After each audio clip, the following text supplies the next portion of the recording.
New videos coming up soon on JG8 and JG7. Been moving apartments to build the all-new JG9 studios, which has put things on the back burner for just a little bit, but we're going to be back in business very shortly. Make sure to check the link in the description to join those channels now. And now, on with our feature presentation. November 23rd, 1980.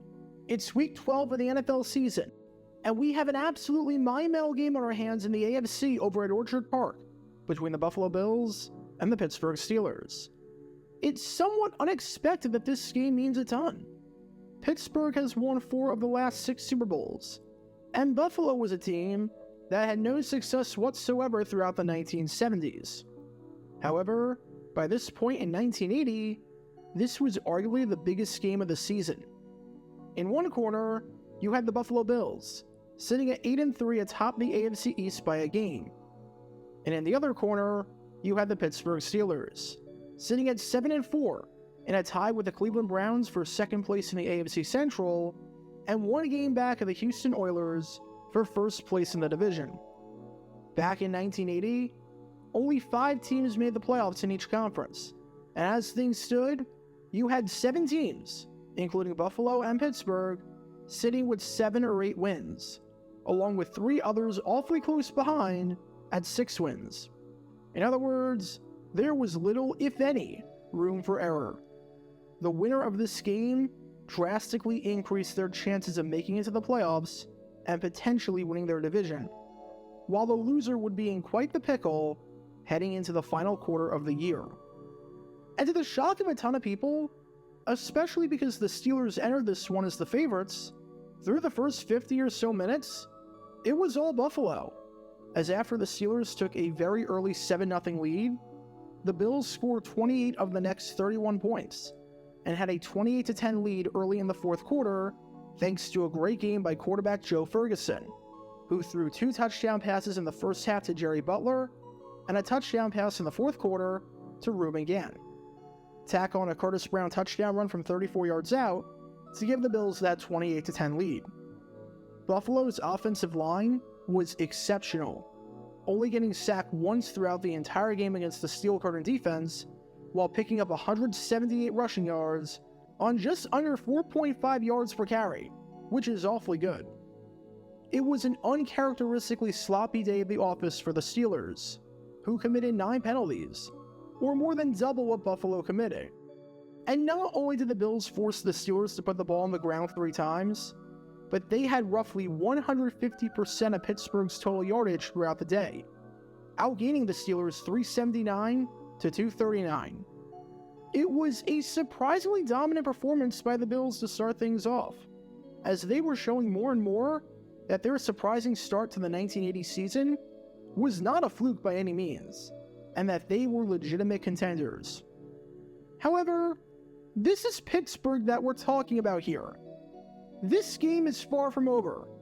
You don't win 4 of the last 6 titles by accident. Sure, it's an 18-point game with about 10 minutes left. It's not good, but we've seen what type of magic the Steelers can pull off. If they can get a score on this all-important drive, then they'll actually find themselves right back in the thick of things to potentially make something happen. And sure enough, following a decent kickoff return, and a nice scramble by Terry Bradshaw, who's usually not one to run with the football, the Steelers have themselves well positioned, and are in Buffalo territory. Follow that up with a pass to Randy Grossman, who bowls his way forward for the first down at the 17-yard line, and the Steelers are definitely driving and are in business. Let's see what happens now that they are inside the red zone, needing a touchdown to cut this to a 2-possession game. First down, and wait, we got a penalty. False start. Alright, let's try this again. 1st and 15, and oh my god, Pittsburgh, you've done it again! Terry Bradshaw to Randy Grossman in the end zone. What a play! Buffalo is now wait, never mind, we got a penalty. Holding on the offense. Alright, let's try this again. 1st and 25, and yeah, I'm not quite sure what that was. But that definitely wasn't what Chuck, Noll, and Terry Bradshaw had drawn up. Not good. Not good at all. 2nd down, and that run goes nowhere.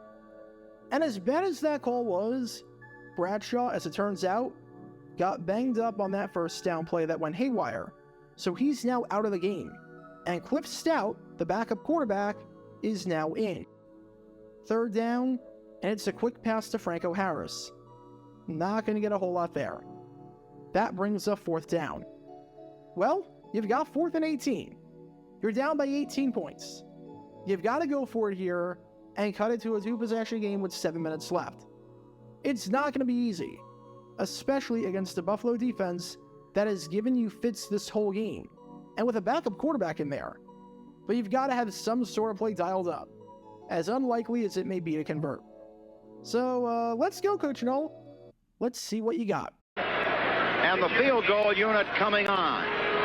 Now remember, even if this field goal is good, the Bills would still be more than 2 touchdowns ahead in the game. I'm sorry. What? You're kicking the field goal? You're down by 3 possessions. A field goal doesn't change that. Why are you kicking the field goal? Why are you kicking the freaking field goal? 42-yard attempt. It's 4th and 17. There's the snap, the put down, the kick is up, and it is long enough, and it is good. A 42-yard field goal by Matt Barr makes the score. Buffalo 28, the Pittsburgh Steelers 13 with 7:32 left in the game. Welcome to Dumb Decisions. Before I break down what happened here, this whole series is about taking an in-depth look at decisions made during games that were clearly awful from the start. This isn't something to look bad in hindsight. Rather, this is something to look awful almost immediately. These are moves where your gut instinct tells you right away that there is no way this can possibly work.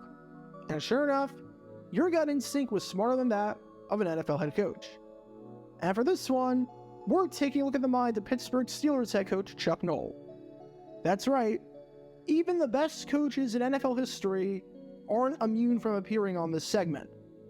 And look, throughout the 1970s, it's clear that Chuck Noll was one of the best coaches in the game, guiding the Steelers to 4 Super Bowl titles and turning around a franchise that was the complete laughingstock of the league and making them not just a dynasty, but one of the most feared dynasties of all time. However, in the 1980s, yeah, the 80s were not kind to a lot of things and a lot of people. The Bee Gees, Meatloaf, fans of the Seattle Mariners, and Chuck Noll. He made a lot of gaffes that decade that showed that the game was starting to pass him by. And I talked a bit about one of those in a previous video of mine, which you can learn more about by clicking the card in the upper right corner. And this, well, this is up there with one of the worst decisions he ever made. This might have been the official day that the Steelers dynasty died. So with that being said, let's take a look at why kicking a field goal with 7 minutes left down by 18 points is a horrible idea. And before I go any further, I have to emphasize this. If this was held under today's rules, I would have no problem with the decision whatsoever. In today's day and age, now that you have the 2-point conversion, kicking a field goal here does in fact cut it from a 3-possession game to a 2-possession game. And let's be honest, the odds of converting a 2-point conversion down by 15 are a lot higher than your odds of converting a 4th and 18. If this was under today's rules, then kicking the field goal is not just a decision that I would agree with and have no problem with, but it's a decision that is wholeheartedly the right call. But remember, we're playing under 1980 rules. And back in 1980, there was no such thing as a 2-point conversion. The most points you could score on a drive was 7, with a touchdown and an extra point. So if you kick a field goal here to cut it from an 18-point game to a 15-point game, you're taking the game from a 3-possession game to, you guessed it, a 3-possession game. With that in mind, let's look at the pros and cons of going for it versus not going for it here and kicking the field goal. If you go for it, obviously, the best case scenario is that you convert. You get the first down, and you have a chance to keep the drive alive and cut it to an 11-point game, thereby making it a 2-possession game and keeping it somewhat within reach. No, the odds are not in your favor if you score with 6 minutes left or so, but down by 11, you've definitely got a chance. If you don't get the first down on 4th and 18, then obviously, it's looking incredibly dire, and your chances of winning with 7 minutes left down by 3 scores are basically slim to none. However, that's not to say that even though it's 4th and 18, and getting 18 yards on one play is a tall order, that it's impossible, especially if you get the benefit of a penalty to get an automatic first down. As for the pros and cons of kicking the field goal, well, the worst case scenario is exactly the same as the worst case scenario for going for it. You give the ball back to the opposition down by 18 points and down by 3 possessions. And a 42-yard field goal, keep in mind, in this weather is not easy, especially back in 1980. The best case scenario where you make this tough kick? Congratulations! You're still down by 3 freaking possessions! You still need to score 3 more times in 7 minutes, with 2 of those times being touchdowns. How are you even going to have enough time on the clock to get 3 more possessions? You're all but conceding the game here, which makes no sense, seeing as you're in opposition territory, and you're very much alive in this contest if you can cut it to a 2-score game. The worst case scenario with both options is the same, but the best case scenario in the first option actually makes a tangible difference and increases your chances of winning, while the best case scenario in the second option makes no difference outside of giving you 3 completely irrelevant points, since points aren't what matter with so little time left, but rather, possessions are what matter. And look, Chuck Noll is a smart man, obviously. Sure, he's super conservative with his play calling style, and he hates going for it unless it's absolutely necessary. He's the kind of guy who will kick a field goal on 4th and goal at the 1-yard line. If you want to learn more about his coaching philosophy and his strategy, click the card in the upper right corner. But he's no dummy. He had to have known the situation, right? He had to have known that trotting out Matt Barr for a 42-yard field goal would not have made any sort of difference in terms of increasing Pittsburgh's chances of winning the game. If anything, if win probability graphs were a thing back then, the field goal probably decreased the Steelers' odds of winning. So what was his philosophy behind kicking the field goal? As Noll said about why he didn't go for it, we didn't throw because we didn't have a quarterback ready to throw. Terry Bradshaw was hurt, and Cliff Stout didn't have time to warm up. And on the surface, look, I guess that makes sense. Your starting quarterback just got hurt a few plays ago, and your backup quarterback is a bit cold on the bench, so he's got to warm up, and you don't want to injure his arm. The last thing you want is to have both of your quarterbacks injured, because if your backup gets hurt pulling something or taking a shot that he's not ready for, then you're really screwed, both for the rest of this game and the rest of the season. However, if only there was a way to allow your backup quarterback to have some extra time to warm up. If only there was a way to stop the clock for a moment so that your backup quarterback can get some throws in and get into the game all warmed up and ready to go. Almost like how a manager in baseball intentionally makes a mound visit to give the guy in the bullpen more time to get ready and loosen his arm. If only you could call a timeout and stop the clock to buy yourself some time. Oh yeah, you could call a timeout and stop the clock to buy yourself some time. Why didn't you do that? Why on earth didn't you do that? Call a timeout, send it to commercial break, and give Cliff Stout some throws to loosen up and get ready to go while the rest of America is watching Kodak commercials. This was entirely in your control. By Chuck Noll making those comments about how he couldn't do it because his backup quarterback wasn't ready, it makes it seem like this was entirely out of his control, when in reality, Noll easily could have stopped time to get ready for that 4th and 18. Because let's break it down. What situation would you rather be in? Would you rather be down by 2 possessions with 1 less timeout to work with? Or down by 3 possessions with that timeout?